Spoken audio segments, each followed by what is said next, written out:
The first Christians who read Revelation never once looked toward Iraq. For centuries, Christians have believed that Revelation's Babylon points to the Middle East. It's the backbone of modern prophecy teaching. But the Greek text doesn't support that reading. The manuscripts don't support it. And what John actually encoded in Revelation 17 is far more urgent and far more relevant to your life today than any geographic prediction. This interpretation has driven best-selling books, prophecy conferences, and geopolitical anxiety for generations. Questioning it felt almost unthinkable, but the earliest readers of this letter knew exactly what John meant. The year is approximately AD 95. The Roman province of Asia, modern-day Turkey, is home to 7 small Christian communities. They are poor, they are persecuted, and a letter arrives from an exiled prophet named John. In the city of Smyrna, a Jewish leatherworker named Marcus receives a hand-copied fragment of that letter. He is a believer. He survived the destruction of Jerusalem 25 years ago. He has already watched one Babylon fall. Marcus unfurls the papyrus. The Greek words are dense, layered with imagery he recognizes from the prophets, and then he reads a name that makes his breath stop: Babylon. Now, in the modern world, when Christians hear Babylon in Revelation, they look here to the ruins in modern Iraq. Saddam Hussein even attempted to rebuild the ancient city, and entire prophecy industries rose up around the idea that this literal place would return. Best-selling authors mapped Revelation onto the Middle East, Iraq, Iran, a revived Babylonian empire. These became fixtures of popular theology. For millions, Babylon in Revelation meant a real place in a real desert that would rise again. But there's a problem, and it's hiding in plain sight inside the Greek text. Revelation chapter 17, verse 9. John writes that the woman, Babylon, sits on 7 hills. 7 hills. The Greek word John uses here is hepta ore, 7 hills, not mountains, hills.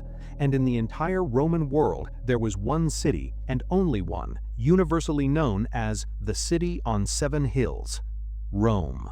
The Palatine, the Aventine, the Capitoline, the Caelian, the Esquiline, the Viminal, the Quirinal. Every Roman poet, every coin, every schoolchild knew it. Rome was the city of 7 hills. It was their identity. The Roman poet Virgil called Rome the city of 7 hills in the Aeneid. Cicero used the phrase, Propertius used it, Martial used it. This was not a hidden reference, it was the most obvious symbol in the ancient world. And this isn't speculation.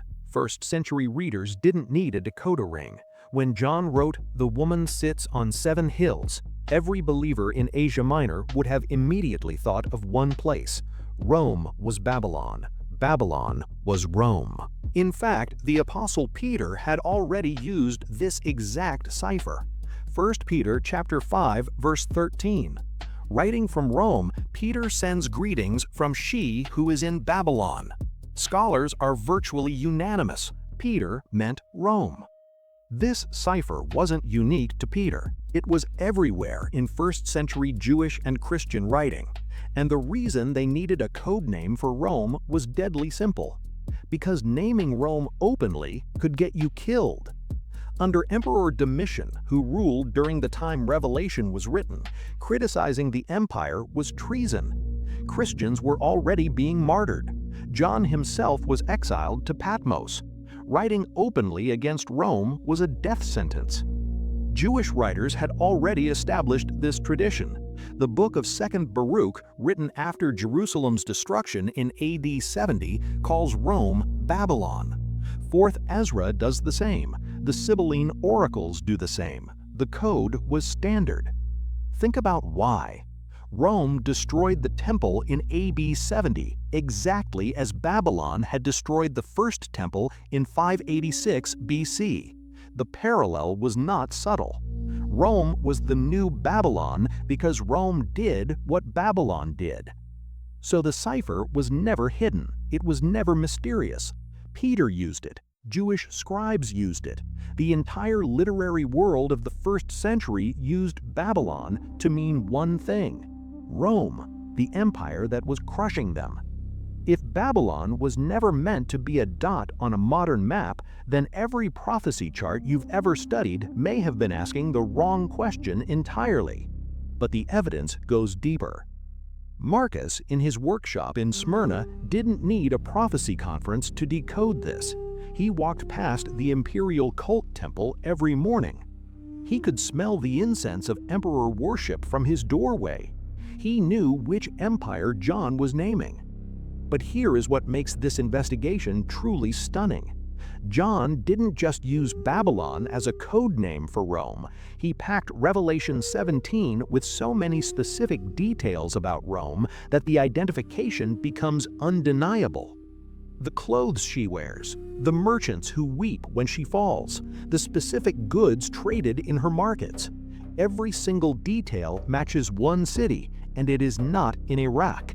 And the evidence is about to become overwhelming. Revelation 17 opens with a vision that would have been unmistakable to any 1st century reader. A woman dressed in purple and scarlet, adorned with gold and precious stones, holding a golden cup. Every detail is a fingerprint. Purple and scarlet. In the Roman Empire, these weren't just colors, they were power. Purple dye, extracted from murex snails at enormous cost, was legally restricted to senators and emperors. Scarlet was the color of military commanders. These were Rome's official colors. The Greek words John uses, porphyros and kokinon, are exact. They match the precise dyes used in Roman imperial courts. No other city in the ancient world was identified by these colors. This is not ambiguity. This is identification. Which means when John writes that Babylon holds a golden cup filled with abominations, he is describing the wealth, the excess, and the idolatry of the most powerful city on earth, not a ruin in the Iraqi desert, the beating heart of the empire. Now John adds another layer. Revelation 17 verse 2, the kings of the earth committed fornication with her.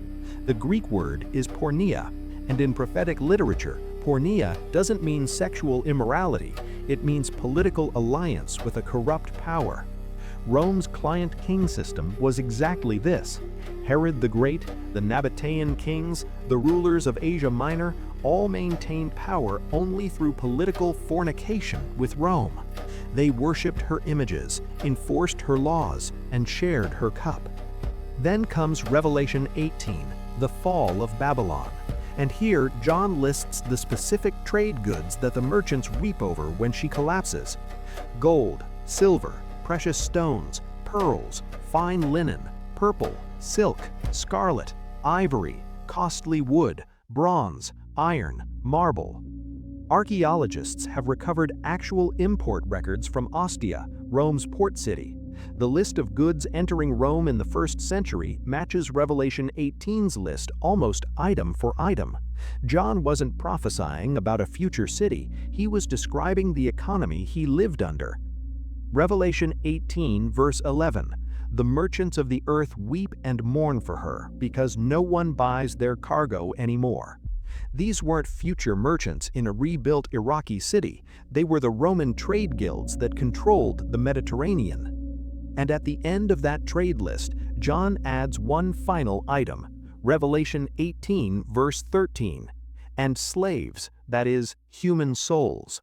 Rome's economy ran on slavery. This isn't future speculation, this is eyewitness indictment.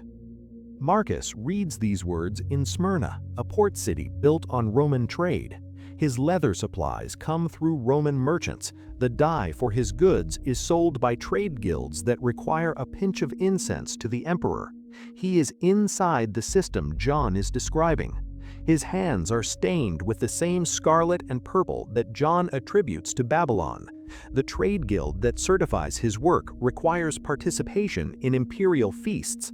For Marcus, this isn't prophecy about the distant future, it is a mirror. But now, the investigation turns.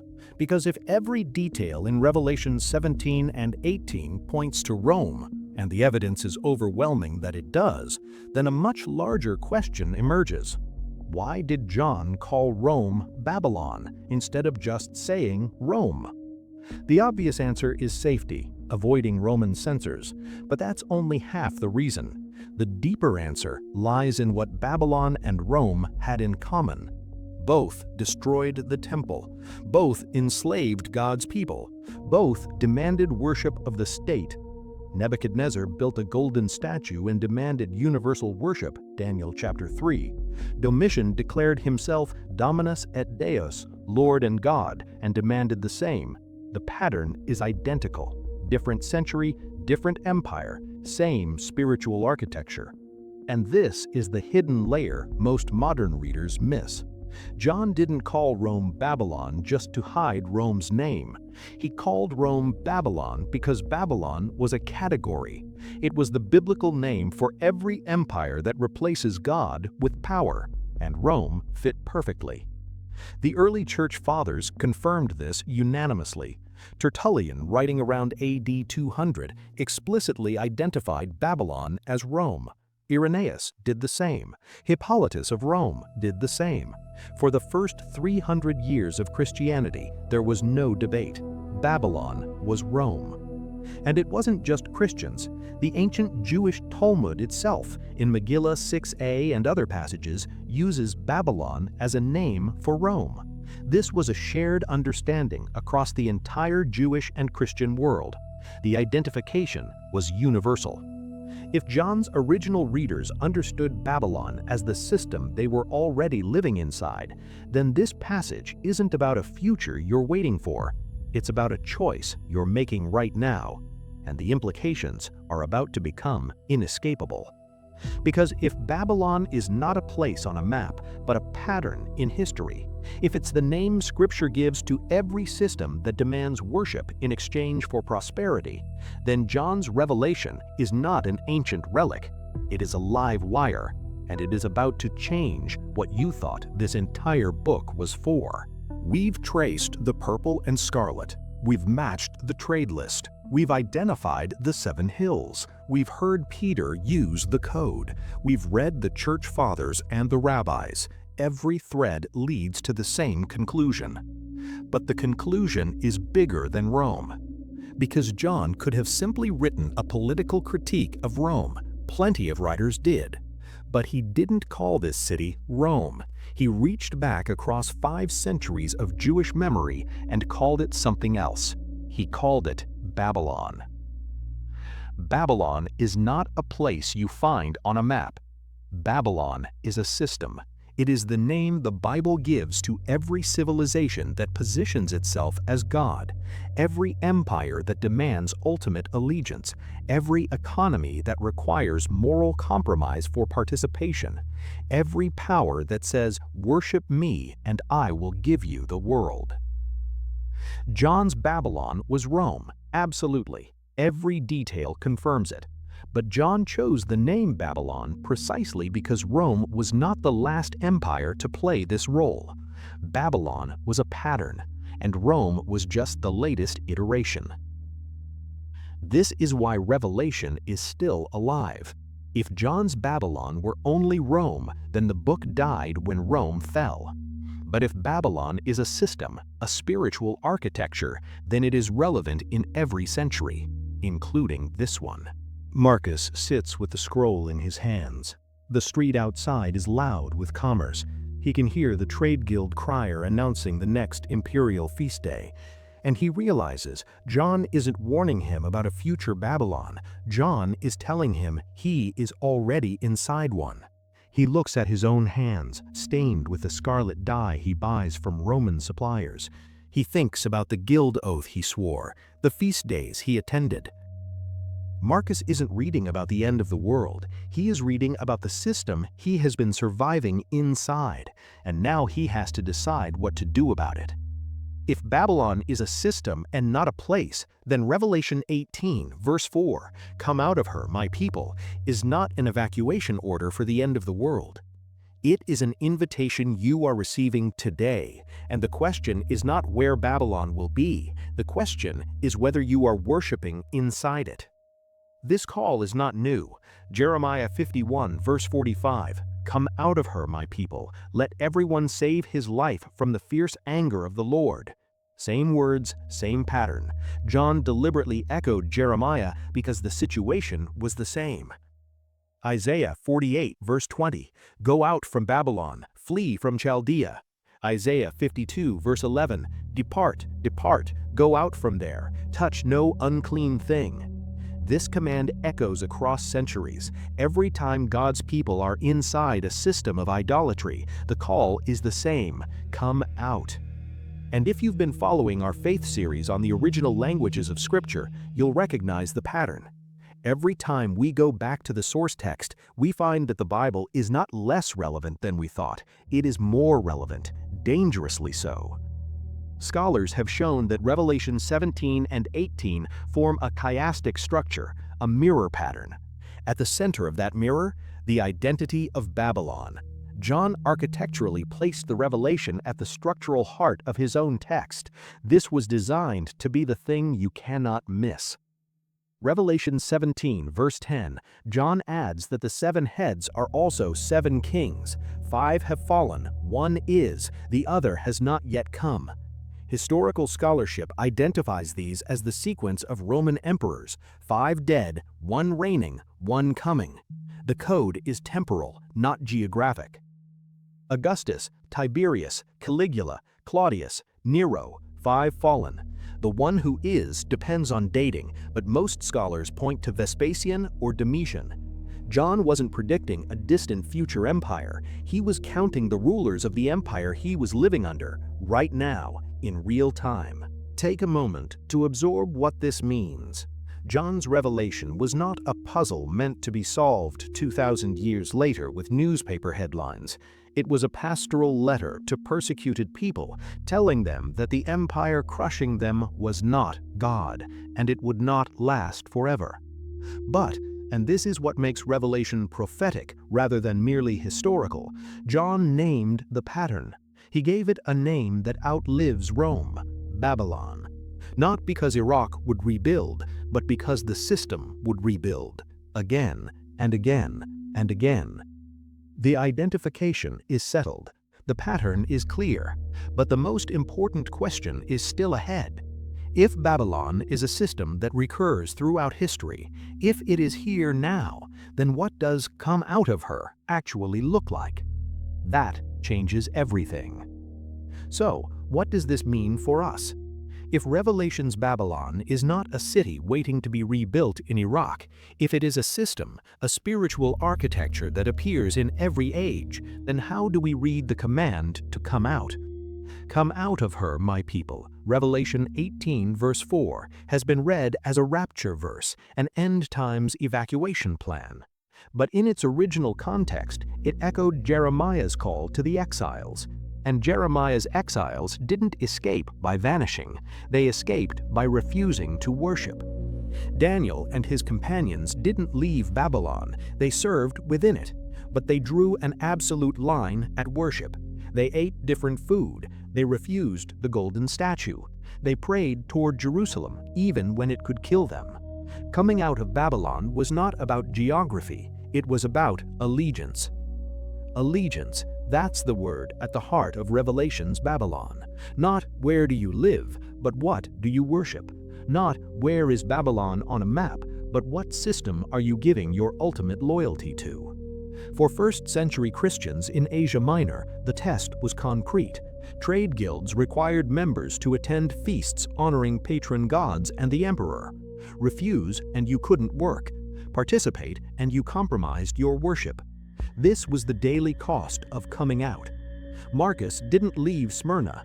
There was nowhere to go. The empire was everywhere.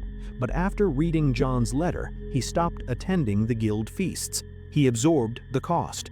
He stayed inside the empire, but he stopped worshiping it. That was his exodus. That was his coming out. He walked to the house church that Sabbath with calloused hands and a clear conscience. The cost was real: less trade, less money, more suspicion. But John's letter had named the beast, and once you see Babylon, you cannot unsee it.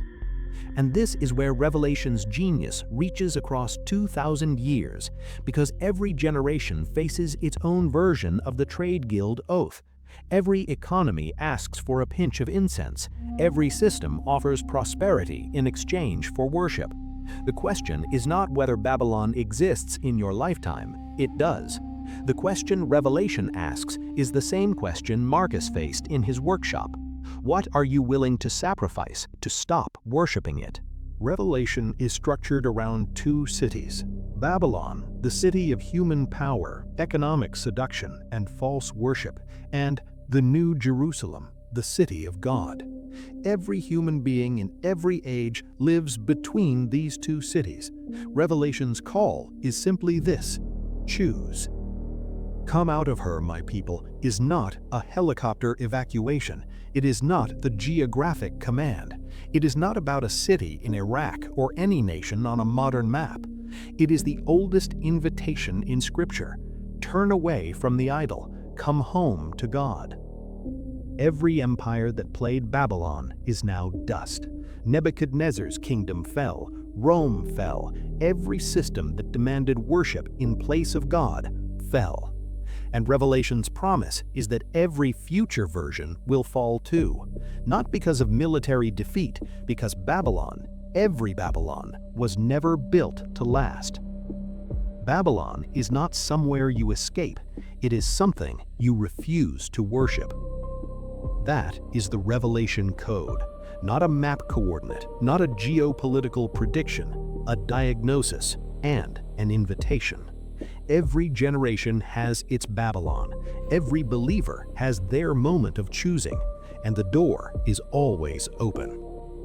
Marcus stood at the edge of the harbor, watching merchant ships head east, toward the Euphrates, toward the lands where the original Babylon once stood.